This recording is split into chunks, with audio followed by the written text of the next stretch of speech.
네, 여기도 이슈 황두영 작가와 함께합니다. 어서 오세요. 예, 안녕하십니까. 네, 오늘 준비한 이슈는 어떤 건가요? 네, 남양유업 여성 노동자가 육아휴직 후 보복 인사 조치를 당했다는 주장에 대해 대법원이 부당한 인사가 아니라는 판결을 내렸습니다. 네, 1심에서는 부당한 인사 조치다. 2심에선 부당하지 않다고 판결이 갈렸었는데요. 예. 결국 대법원은 사측에 손을 들어주었습니다. 일단 좀 어떤 사건이었는지 정리부터 좀 해야 될 것 같은데. 네, 남양유업 직원 최 씨는 2002년 입사하셨는데요. 예. 6년 만에 최연소 여성 팀장이 될 정도로 소위 좀 잘 나가는 회사에서 그런 직원이었습니다. 예.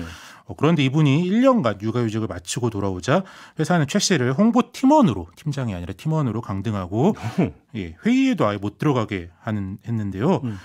최 씨가 이 항의에 소송을 제기하자 서울에 사는 최 씨를 충남 공장으로 발령하기까지 했습니다. 그래요? 아니, 그러니까 육아휴직 가기 전까지만 하더라도 최연소 여성 팀장 인사가 날 정도로까지 잘 나갔다. 예. 근데 갑자기 복귀하니까 팀원으로 강등시키고 충남 공장으로 발령했다. 그러면 육아휴직 간 거에 대해서 회사 쪽에서 뭔가 못마땅하게 생각했다. 이런 이야기가 되는 건가요? 최 씨는 그렇게 보고 주장을 했었는데요. 저희가 상식적으로 봐도 약간 그런 주장이 더 납득이 가는데. 근데 아무튼 근데 회사는 이런 인사주의가 적법하다고 주장을 해왔던 거죠. 재판 과정에서. 예. 회사는 최 씨가 육아휴직 신청 전 이미 인사평가가 나빴다. 그래서 소위 특별협의 대상자로 지정되었고 그게 보직해임의 사유다. 이렇게 주장했었습니다. 그래요? 예. 그런데 문제는 정작 최 씨는 육아휴직 전에 자기가 인사평가가 나쁘다는 사실을 전혀 들은 바가 없다는 거고요. 또 이제 최 씨의 육아휴직을 승인한 상사가 있을 거 아니에요. 이 본부장도 최 씨가 특별협의 대상자로 지정되었다는 사실은 자기는 들은 바가 없다. 이렇게 법원에서 진술하기도 했습니다. 아니 특별협의 대상자로 지정이 됐으면 협의를 해야 되는 거잖아요. 네네. 근데 지금 본인도 몰랐고 직속 상사도 몰랐다. 이게 말이 되는 이야기입니까? 그렇죠. 이제 보통 회사 다녀보시면 알겠지만 보직해임이 된다라는 건 사실 좀 큰 잘못. 그렇죠. 본인이 모르기 어려운 좀 큰 잘못을 하는 경우가 많잖아요. 그러니까 좀 내가 그 정도 잘못을 한 거를 본인과 상사가 다 몰랐다라고 하기는 좀 어려운데요. 그 비상식적인 주장으로 좀 받아들여집니다. 예. 그리고 이 사측이 주장한 특별협의 대상자라는 것은 사측만 알고 있는 일종의 비밀 리스트입니다. 아니 협의 대상자라면 협의 상대방이 있어야 될 거 아닙니까? 예. 근데 이제 우리가 공개적인 인사평가를 하는 것처럼 객관적인 방식으로 이루어지는 건 아니고 그러니까 법원에서도 이게 사실 마음먹은 회사가 얼마든지 사후적으로 조작할 수 있는 것 아니냐 이게 쟁점이 되었습니다. 1심에서는 직속 상사조차 몰랐던 이 제도가 공정한지 의문이 들고 조작의 가능성이 있다 이렇게 보아서 최 씨의 손을 들어주었었는데요. 반대로 2심과 대법에서는 이 제도가 사후의 대상자 명단을 만들어낸 것이 아닌지 의문이 든다라고 얘기는 했지만 이게 조작되었다는 증거를 갖기는 어렵다. 이렇게 해서 다소 이해하기 어려운 판결을 그러니까 했습니다. 의문은 들지만 그렇다고 조작이라고 확증이 없기 때문에 그냥 회사 측의 주장을 받아들인다 이런 겁니까? 예, 그렇습니다. 이건 법원에 이런 판단을 받아들여야 되는 거예요? 그쵸. 이제 어쨌든 사측이 자기가 맞는 증거라고 제출을 한 거기 때문에 이게 이제 형사소송이나 그런 건 아니기 때문에 행정소송에서 그 증거를 기각하기는 좀 어려웠던 것 같습니다. 그래요? 아무튼 그러면 이게 꼭 남양유업으로 한정이 안 되더라도 다른 회사도 이걸 가지고 그러면 차용할 수 있겠네요? 네. 그래서 사실상 육아휴직자를 차별하는 방법을 구체적으로 알려주는 판결이다. 이런 비판까지도 제기되고 있습니다. 네, 그러니까 이런 식이면 육아휴직 차별을 안 받으려면 노동자가 회사의 비밀 인사 평가 자료까지 다 알아야 된다. 그런 주장이 되고 또 혹시 재판 과정에서 사측이 있었다고 주장하는 자료의 진위 여부를 노동자가 밝혀야 하는 그런 좀 어려움이 있는데요. 그걸 어떻게 밝혀요, 노동자가? 그렇겠죠. 그러니까 대법원도 고민이 있었겠지만 육아휴직 제도 자체를 무력하게 만들 우려가 있는 그런 판결이라고 생각합니다. 저도 이제 노동자 한 사람으로서 참 비현실적이고 비상식적이다 이런 생각이 들 수밖에 없네요. 그러니까 이제 그냥 처음엔 그냥 좋게 봤는데 뭔가 이제 특정한 짓을 했는데 그거에 대해서 그러니까 당장 뭐는 할 수 없지만 그럼 나중에 가가지고 너 원래는 징계 대상자였어. 네. 사후적으로 그렇게 서류 하나 만들어갖고 들이밀면 그냥 다 정당화될 수 있다는 이야기로 연결이 되는 거잖아요. 아니 이러면 누가 무서워서 누가 육아휴직을 들어갈 수 있어요? 이러면? 그렇죠.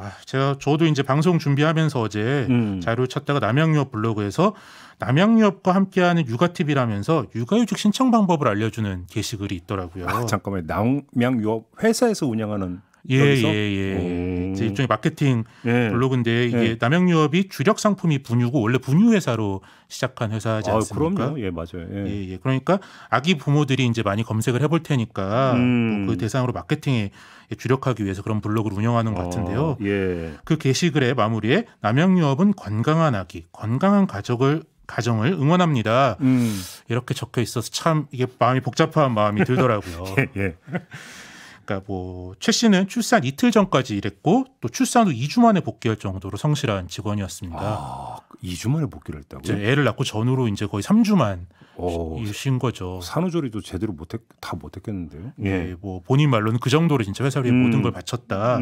고 13년간 회사를 열심히 다니면서 또 좋은 평가를 받았었고, 그래서 13년 만에 뭐 법으로 보장된 육아휴직을 간 겁니다. 뭐 특혜를 간 게 아닌데. 그러니까. 그러니까 뭐 많은 노동자들이 그렇게 생각하지만 저도 이제 뭐 직장 생활을 하면서 회사에 대한 사랑이 참 늘 짝사랑이다.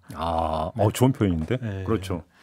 회사가 직원에게 이렇게밖에 못 해주나 그런 생각이 들 때가 다들 있으실 거예요. 뭐 이런 사례를 보면 또 회사가 이렇고 또 법원도 이거를 구제해주지 못한다는 게 보면서 참 애를 낳고 싶겠나? 그리고 또 꼭 뭐 부모가 아니더라도 노동자가 열심히 일하고 싶겠나? 그런 좀 씁쓸한 생각이 든 소식이었습니다. 아니 이거는 진짜로 좀 한 말씀 드려야겠는데 남양유업은 그러니까 자기 회사가 운영하는 블로그에서 육아휴직 신청 반복까지 지금 안내해주고 있는 회사인데 육아휴직 같다라는 이유로 물론 이제 그렇게 이유는 안 되고 있다고 합니다만 이렇게 했다면 이건 지금 앞뒤가 달라도 너무 다른 거고 그다음에 법원 스스로 내거는 게 자신들의 존재 이유를 인권의 최후 보루라고 주장을 하잖아요. 법원은. 그러면 그 상대적 약자인 어떤 그 노동자의 문제에 대해서 의심은 가지만 증거가 없다고 한다면 오히려 노동자의 어떤 목소리를 먼저 경청을 하는 게 인권의 최후 보루로서 보여줘야 되는 모습 아닙니까? 그렇죠. 이제 뭐 노동자가 아무래도 뭐 증거를 입증한다거나 더 약자이기 때문에 이렇게 또 의견이 엇갈리는 증거가 있을 때 뭐 사실상의 차별을 받지 않도록 더 폭넓게 법원이 인정해 줄 수 있을 텐데 그런 점에서 좀 저는 그걸 제일 이해를 못하겠는데 의심은 갖지만 증거가 그러면 오히려 회사가 내밀었다라는 뭐 특별협의 대상자 그거를 일단은 그러니까 확정으로 받아들이면 안 되는 거 아닌가요? 그래서 오히려 해당 노동자에 일단 뭔가 손을 들어줘야 되는 게 상식일 것 같은데.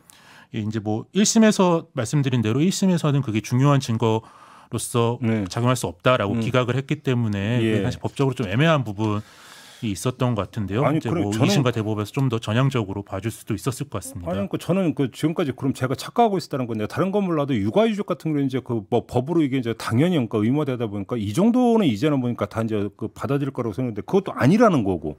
근데 그것도 아닌 현실을 법원이 지금 인정을 해줘 버린 거잖아요. 이게 지금 핵심 문제인 것 같은데요. 답답하네요. 알겠습니다. 자, 이렇게 마무리하죠. 황도영 작가였습니다. 고맙습니다. 감사합니다.